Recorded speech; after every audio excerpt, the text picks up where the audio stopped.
Welcome to our channel Deepmou daily ব্লগে তোমাদের সবাইকে স্বাগত। কেমন আছো তোমরা সবাই? আশা করি ভালোই আছো। এখন আমরা চলে এসেছি ব্যারাকপুরের ধোবিঘাটে, কারণ আজকে আমরা যাচ্ছি মহেশের হ্রদ দেখতে। ধোবিঘাট থেকে ওই পারে যেতে গেলে টিকিট ভাড়া লাগবে 7 টাকা জনপ্রতি। তো আমাদের টিকিট কাটা হয়ে গেছে। এবার গঙ্গা পার করে আমরা যাব যুগলাদ্য ফেরিঘাটে। মহেশে যেতে গেলে ব্যারাকপুরের ধোবিঘাট হয়ে পার করে যেতে পারো। এছাড়া টিটাগড়ে লক্ষ্মীঘাট আছে, লক্ষ্মীঘাট পার করেও মহেশে যাওয়া যেতে পারে। বাংলায় বহু প্রচলিত প্রবাদ বাক্য হ্রদ দেখা কলা বেচা। তবে এই প্রবাদটির উৎপত্তি কোথা থেকে হয়েছে সে বিষয়ে কেউ কি জানেন? যেহেতু নামের সঙ্গে হ্রদ জড়িয়ে রয়েছে, তাই হ্রদের সঙ্গে নিশ্চয়ই কোনো সম্পর্ক রয়েছে। আর তার উৎস খুঁজে পেতে গেলে যেতে হয় মহেশের রথযাত্রা উৎসবে। মহেশের রথযাত্রার দিন বহু মানুষ যান শুধুমাত্র চিনি কাঁঠালি কলা বিক্রি করতে। যে সমস্ত ভক্ত সমাগম হয় তারা সেই কলা কিনে রথের দিকে ছোড়েন। এটাই নাকি প্রাচীন প্রথা। তবে কেন জগন্নাথ দেবকে কলা দেওয়া হয় এই বিষয়ে জানা যায় যে জগন্নাথ দেব যখন মাসির বাড়িতে রথে চড়ে ঘুরতে যান সেই সময় তাকে কলা জিলিপি এগুলোই দেওয়া হয়। জগন্নাথ দেব যখন মাসির বাড়ির উদ্দেশ্যে রওনা হন তখন তাকে কলা দেওয়া হয় যাত্রাপথে খিদে নিবারণের জন্য। তাই ভক্তরা রথের দিকে কলা ছোড়েন। তো আমরা এখন ঘাট পেরিয়ে চলে এলাম শ্রীরামপুরে ফেরিঘাটে। এরপর আমাদেরকে অটো বা টোটো ধরে পৌঁছে যেতে হবে মহেশে। তো শ্রীরামপুর ঘাট দিয়ে বেরোনোর সময় ঠিক এই মন্দিরটা দেখতে পেলাম, যেটি কৃষ্ণ ঠাকুরের মন্দির, সাথে জগন্নাথ দেবও রয়েছে। তো এখন আমরা টোটোতে উঠে পড়েছি। নো এন্ট্রির জন্য এখন 20 টাকা ভাড়া নিচ্ছে। অন্য সময় এলে এখান থেকে মহেশে মন্দিরে যেতে গেলে 10 টাকা ভাড়া লাগবে। অবশেষে আমরা পৌঁছে গেলাম মহেশের রথের সামনে। আর এই হলো মহেশের রথ, আর এর ঠিক ডান দিকেই এখানে মহেশের যে মেলা, এই মেলা বসেছে। এই রথে কিন্তু অনেকেই পুজো দিচ্ছেন। এখানে একটি ছোট জগন্নাথ দেবের বিগ্রহ রয়েছে, এখানে সবাই এসে এখানে পুজো দিচ্ছেন। ঐতিহ্যের দিক থেকে পুরীর রথের পরেই মহেশের স্থান। পশ্চিমবঙ্গের সবথেকে পুরনো ও বড় রথযাত্রা উৎসব পালিত হয় এখানে। পুরীর মতো মহেশের রথযাত্রাও রয়েছে সুদীর্ঘ ইতিহাস, যা পরম্পরা চলে আসছে 1396 সাল থেকে। এখানকার রথযাত্রা উৎসবকে বিশ্বের দ্বিতীয় প্রাচীনতম হিসাবে গ্রহণ করা হয়। প্রতি বছর এই উপলক্ষে 2 লক্ষের বেশি ভক্ত সমাগম হয়। কথিত আছে জগন্নাথ দেবের ভক্ত শ্রী চৈতন্য একবার পুরী যাত্রাপথে মহেশের মন্দির পরিদর্শন করতে এসেছিলেন। এখানে তিনি অচৈতন্য হয়ে পড়েন এবং গভীর সমাধিতে চলে যান। তারপর থেকেই এই জায়গার নামকরণ হয় নবলীলাচল। তো এখন আমরা যাব মূল মন্দিরে, যেখানে জগন্নাথ দেবের বিগ্রহ রাখা থাকে। সেটি এখন পুজো হচ্ছে, তাই দেখার জন্য আমরা এবার যাব মন্দিরে। মন্দিরে জগন্নাথ দেবের পুজো হয়ে যাওয়ার পর তবে এই রথে নিয়ে আসা হবে। আর এটাই হলো মন্দিরে যাওয়ার রাস্তা। সামনেই দেখা যাচ্ছে জগন্নাথ দেবের মন্দির। এখন আমরা মন্দিরের সামনে চলে এসেছি, আর এই রাস্তা দিয়ে মন্দিরের ভেতরে প্রবেশ করতে হবে। আর মন্দিরে ঢোকার যে গেটটা, এটা ফুল দিয়ে সাজানো হয়েছে ভালোভাবে। এবার 628 বছরে পড়ল এই রথযাত্রা। আগে এখানে ছিল কাঠের রথ। 136 বছর আগে লোহার রথ তৈরি হয়। তারপর থেকেই সেই রথই চলে আসছে। 125 টন ওজনে এই লোহার রথের উচ্চতা 50 ফুট। পুরীতে কয়েক বছর অন্তর অন্তর জগন্নাথ দেবকে নবরূপে সাজানো হয়, কিন্তু মহেশে 628 বছর ধরে একই বিগ্রহে পুজো হয়ে আসছে। তো এখন মন্দিরের ভেতরে জগন্নাথ দেবের পুজো দেওয়ার জন্য লাইন পড়ে গেছে। বহু মানুষের ভিড় জমেছে এই পুজো দেওয়ার লাইনে। রথের দিনে কিন্তু জগন্নাথ দেবকে মন্দিরের বাইরে নিয়ে এসে পুজো করা হয়।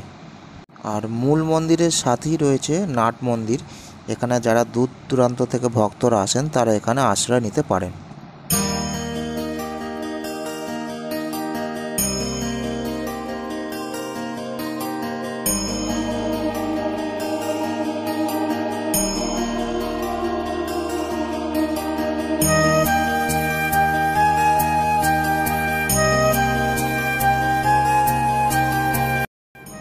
এই হলো জগন্নাথ দেবের মূল বিগ্রহ।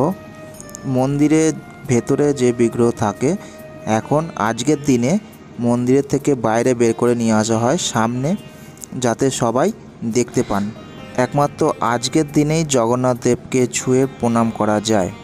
আর এইখানে জগন্নাথ দেবকে এত ভক্তরা লাইন দিয়ে পুজো দিচ্ছেন, সবাই দলে দলে লাইন দিয়ে এসে এই জগন্নাথ দেবের সামনে এসে পুজো দিচ্ছেন। এমনকি এখানে জগন্নাথ দেবকে তুলসীর মালা পরানো হচ্ছে এবং ফুল দিয়ে জগন্নাথ দেবের মালা পরানো হচ্ছে।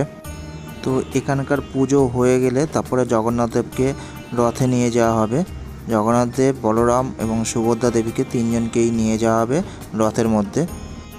আবার রথের ওখানে গিয়ে রথের মধ্যে প্রতিষ্ঠা করে ওখানেও আবার পুজো হবে, তারপরে নিয়ে যাওয়া হবে মাসির বাড়ি। সবার প্রথমে এখান থেকে মন্দিরের যে নারায়ণশিলা আছে এই নারায়ণশিলাকে সবার প্রথমে নিয়ে যাওয়া হবে, তারপরে নিয়ে যাওয়া হবে বলরাম সুভদ্রাকে এবং সবার লাস্টে নিয়ে যাওয়া হবে জগন্নাথ দেবকে।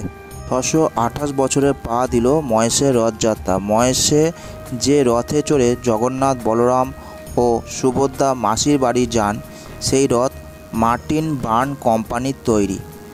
138 বছর আগে এই কোম্পানি লোহার রথ বানিয়ে দেয়। তার আগে যদিও কাঠের রথই ব্যবহার করা হতো।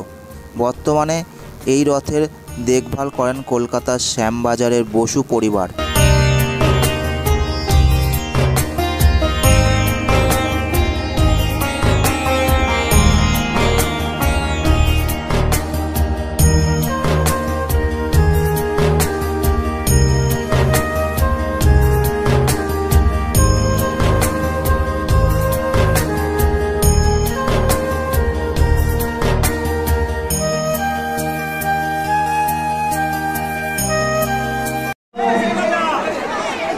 রাজ্যের দেশ বিদেশ থেকে আমাদের এই মহেশের রথে আমাদের জগন্নাথ, বলভদ্র এবং সুভদ্রা আমাদের দর্শন করতে আসেন।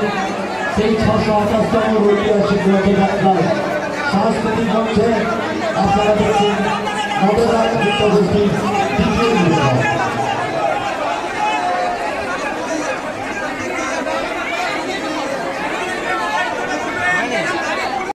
তো আমরা যখন জগন্নাথ দেবের ভিডিও বানাচ্ছিলাম তখন আরেকজনকে দেখতে পেলাম, এই যে এ হলো উইজ ব্যাকেটের নীল। সবাই চেনেন উইজ ব্যাকেট চ্যানেলের নীলকে।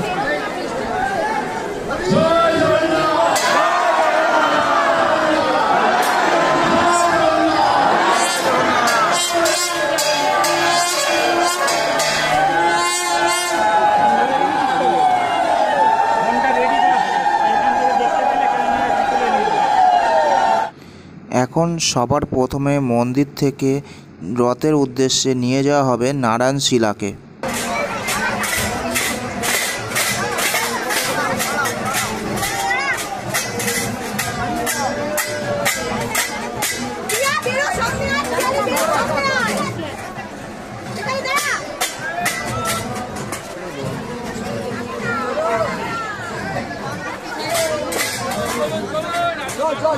এতক্ষণ দাঁড়িয়ে থাকলে হবে নাকি?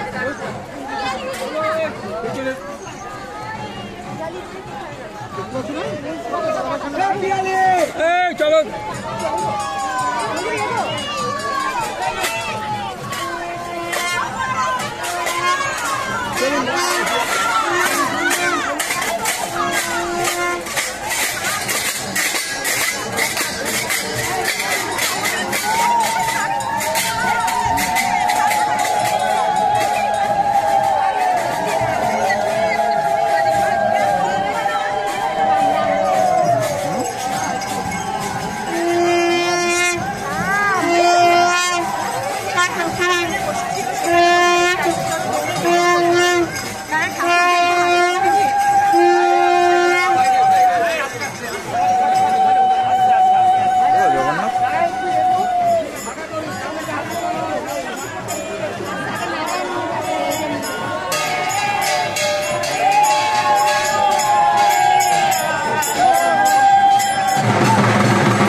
এবার রথের উদ্দেশ্যে নিয়ে যাওয়া হচ্ছে বলরাম ও সুভদ্রা দেবীকে।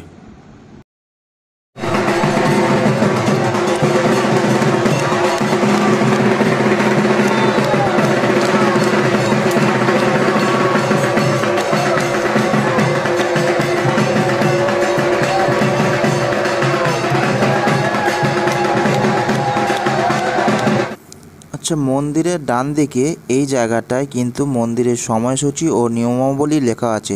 মন্দির খোলার সময় বা কখন বন্ধ হবে সেই টাইমটাও কিন্তু এখানে লিখে দিয়েছে। আপনারা চাইলে এই জায়গাটা পুরো পজ করে দেখে নিতে পারেন কখন মন্দির খোলা বা বন্ধ হয়। এখন জগন্নাথ দেবকে কম্বল চাপা দিয়ে তারপরে দড়ি দিয়ে বাঁধা হচ্ছে। এই মন্দিরের নিয়ম অনুযায়ী জগন্নাথ দেবকে কম্বল চাপা দিয়ে তারপরে দড়ি দিয়ে এইভাবে বেঁধে, শক্ত করে বেঁধে তারপরে রথের উদ্দেশ্যে নিয়ে যাওয়া হবে।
এইবার সবার লাস্টে জগন্নাথ দেবকে নিয়ে যাওয়া হচ্ছে রথের উদ্দেশ্যে।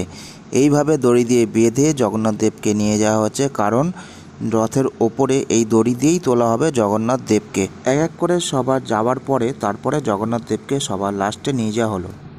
রথে আরোহণকালে জগন্নাথ দেবকে আপনারা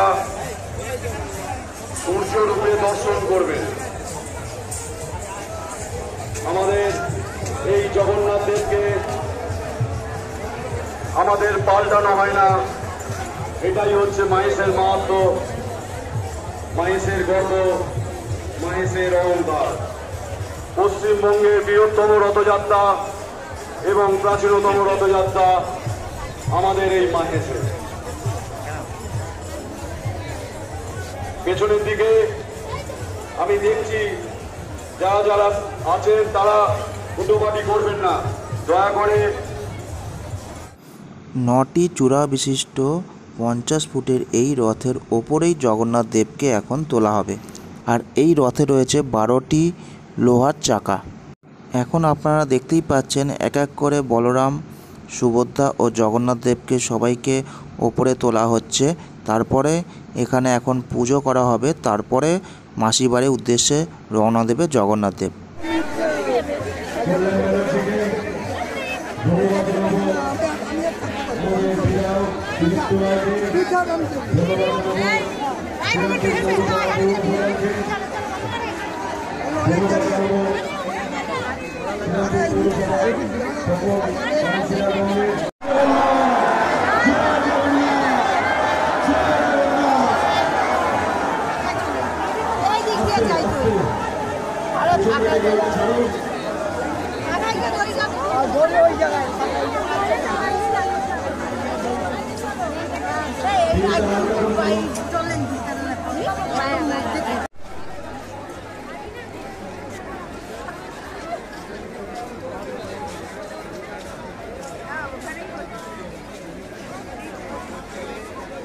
জগন্নাথ মহাপ্রভু সিংহাসনে আরোহণ করছেন।